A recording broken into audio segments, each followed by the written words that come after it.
You know, we're often taught that getting good with money is all about being smart, right? It's about spreadsheets and data and complex formulas. But what if that's not the whole story? Today, we're diving into Morgan Housel's incredible book, The Psychology of Money, because it turns out our relationship with wealth has a lot more to do with our behavior than our brains. Okay, to really get this, let's start with the tale of two guys. It's a real head-scratcher. First, we have Ronald Reed.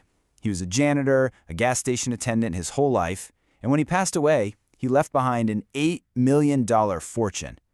Then you have Richard Fosconi, Harvard MBA, a top executive at Merrill Lynch, the kind of guy you'd expect to be incredibly wealthy. He went bankrupt. I mean, just think about that for a second. The guy with the pedigree, the education, the high-powered job, he loses everything. And the janitor becomes a multimillionaire. How on earth does that even happen? What is going on here? Well, that brings us to the single biggest idea in the entire book, and it's this: money isn't math. It's not a hard science like physics. It's a soft skill. It's all about psychology, and how you behave with money is way, way more important than how much you know. All right, so let's dig into that. This first major insight is all about how what's going on in your head is the real engine of your financial success or failure. Housel has this amazing quote that just nails it. He says that your own personal experiences with money are this tiny, microscopic sliver of everything that's ever happened, but they account for maybe 80% of how you think the entire financial world works. It's so true, right? If you grew up when inflation was crazy high, you're going to view money totally differently than someone who grew up during a calm, prosperous time. And this chart just lays it out perfectly. Look at that. 80% of your financial worldview is shaped just by what's happened to you personally.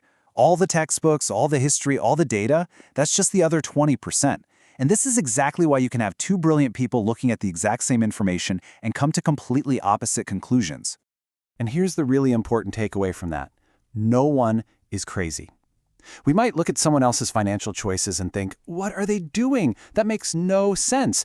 But their decisions are perfectly rational from their point of view, based on their experiences.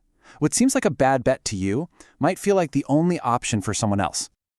Okay, so if our behavior is king, let's look at two really important behaviors. This brings us to section 2, the crucial difference between getting rich and staying rich. And believe me, they are two completely different skills.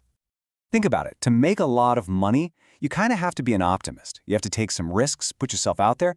But to keep that money, that requires the total opposite mindset. It requires humility. It requires a healthy dose of fear, even a little bit of paranoia, that you could lose it all just as fast as you made it. And there's this incredible real-world story to prove it. Decades ago, Warren Buffett and Charlie Munger had a third investing partner, Rick Guerin. All three were brilliant. But Guerin, he was in a hurry. He used a ton of debt, margin loans, to juice his returns. And when the market inevitably crashed in the 70s, poof, he got wiped out. He was forced to sell his shares to Buffett. You see, Buffett and Munger weren't just good at getting rich, they were masters at staying rich. The author Nassim Taleb said it best: having an edge and surviving are two different things, and the first one absolutely requires the second one. Your brilliant strategy means nothing if you don't stick around long enough for it to pay off. You have to avoid ruin at all costs. And that idea of survival leads us straight into another huge psychological trap. Section 3, the danger of more, the never-ending desire for more, and the failure to ever define what's enough. So let me tell you about a guy named Rajat Gupta. His story is frankly unbelievable. He was an orphan in India, started with absolutely nothing, and through pure genius and hard work, he clawed his way to the very top, becoming the CEO of McKinsey, maybe the most prestigious consulting firm on the planet. Just try to imagine what this guy already had in the bag. We're talking unimaginable wealth, hundreds of millions of dollars, global prestige, immense power, the absolute freedom to do whatever he wanted for the rest of his life. He had already won the game. Game over. But it wasn't enough. He started looking at his peers who were billionaires, and suddenly his hundreds of millions felt inadequate. So he risked everything he had for more money that he absolutely did not need. He committed insider trading, got caught, and went to prison. He threw it all away because he had no sense of enough. And this gets to a really critical point. We see someone driving a fancy car and we think, wow, they're wealthy. But Housel argues that's not wealth. That's just being rich, which is visible spending.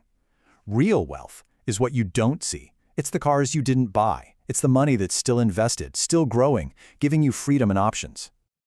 So, if keeping up with others is a dangerous game, what game should you be playing?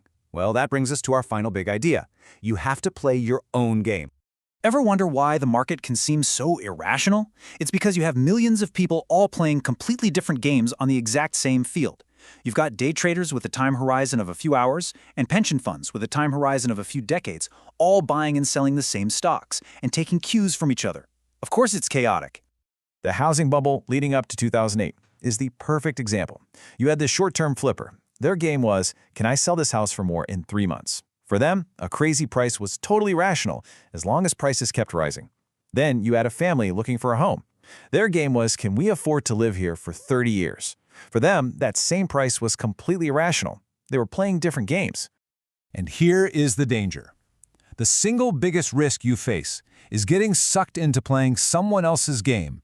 When that family starts taking cues from the flipper, thinking, well, everyone's doing it, that's when bubbles form, and that's when normal people get really, really hurt. So, what's the antidote? You have to define your game. You need to know your own time horizon. Are you investing for retirement in 30 years or for a house down payment in 3? Once you know that, you can ignore the noise from people playing a different game and focus on what brings you happiness and a sense of control. And this might be the most powerful piece of advice in the whole book. The single greatest advantage you can give yourself as an investor is to simply increase your time horizon. The longer you plan to be in the game, the less all the day-to-day craziness matters, and the more the true magic of compounding can work for you. So, when you boil it all down, the psychology of money isn't about having the perfect strategy. It's about having a reasonable one that you can actually stick with for a very long time. And that means you have to take a moment and ask yourself, what game are you really playing?